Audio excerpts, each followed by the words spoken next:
Hey everybody, my name's Henson. I'm the co-founder of Feedback Quiz here, and today I have Nick Valke. He's the COO of ProductFuel.io, and Nick has extensive knowledge and a lot of experience on helping some of the biggest, Amazon brands out there launch and manage their Amazon stores.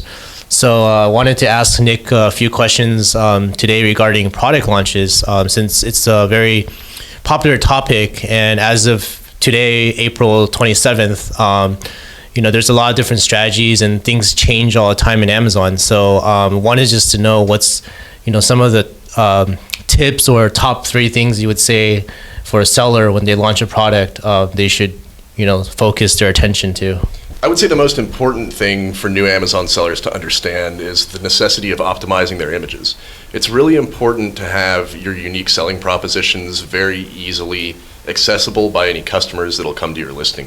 A lot of the customers that'll come through are on mobile and they don't really have the ease of access of your text content that the desktop version has. And very frequently I find sellers don't actually go look at their listings on mobile or use mobile very much at all, since they're always on Amazon on their desktops. Gotcha. So what would you say, how would you optimize an image? Is it something that Amazon determines through the algorithm that your image is optimized, or is there a specific set of rules or methodology you use to help optimize these images? Our main technique is having like any unique aspect of your item very easily pointed out, or very frequently pointed out within the images. If you have a unique product, and you should if you're getting onto Amazon at this point in time, it's super important to be able to distinguish yourself from the rest of your competition, hopefully at a glance via your first image.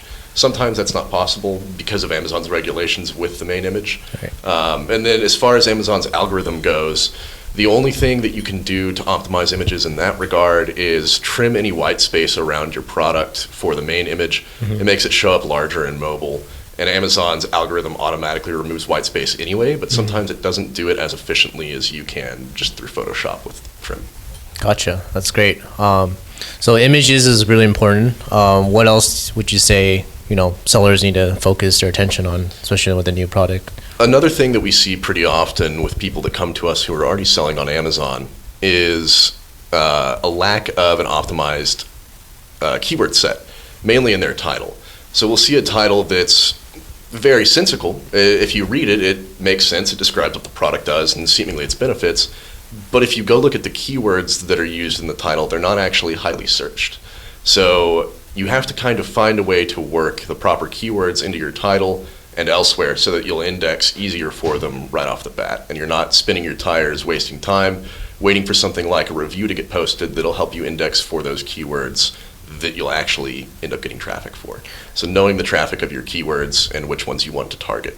Gotcha. So that kind of requires you to go and research some of your competitors' keywords and then compile a list and kind of figure out what are the most used words or terms, and then try to build your listing title around those words. Absolutely. So thankfully, with the data that you're able to glean from Amazon with some of the software out there, we're able to see which, we pull together a list of our competitors, see which ones or which keywords they rank well for, and have a lot of exact match traffic. And then from there, depending on our clients' possibilities for inventory and bringing in more products, will determine how aggressive we can be with the launch. I see.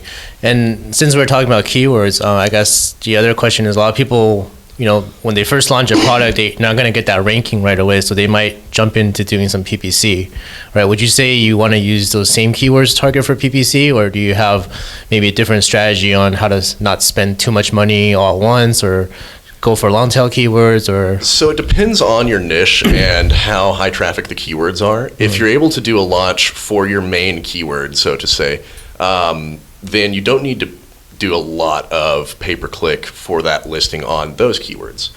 However, if it is a more aggressive niche, if you're in something like supplements or some of the workout gear spaces, it's pretty imperative that you use pay-per-click. And during the first portion of your launch, what we call the honeymoon period, it's really important to actually get a lot of sales for those keywords. So sometimes if it's a incredibly high volume keyword, we will use both our launch techniques to track or to target those keywords and also the pay-per-click. But generally, we're able to keep pay-per-click costs down by driving organic rank for relevant keywords and not having to bid as often on those keywords to make a sale. Cool. Makes sense. What would you say some things you want to avoid, especially with a new product launch, like mistakes that you've seen a lot of sellers do, or, money wasted on a certain technique? Definitely. I think one thing that is important, especially kind of harkening back to PPC, and keyword research, is knowing beforehand what keywords are most likely going to convert for a PPC listing and how trafficked they are so that you know what you should bid off the bat. That way you're not wasting a lot of money experimenting with an ad budget when the data is already available to you. Gotcha. Beyond that, we see a lot of the time people following Amazon's advice in their terms of service to have their website customers come onto Amazon and leave a review. As much as Amazon terms of service says this is okay, anyone who's experienced on Amazon can tell you that it's the quickest way to get an account suspension or at least a performance notification from Amazon's team. So definitely avoid that, even though theoretically it would be a good idea if Amazon were okay with it. Yeah, that makes sense. I know there's just a lot of things that Amazon needs to tighten up on their side, right? Like the rules and changes that are happening is not very transparent to sellers these days. So it's kind of like trial and error, and then communicating with the community, with other Amazon sellers, and kind of finding out like what's working and not. Yeah, thanks. Thanks for all the great insight. And we're gonna have a meetup today with Nick in Santa Clara. So look out for the full video. And glad to have you here. And thank you guys. Please subscribe to our YouTube channel, and for more information, please visit feedbackwiz.com.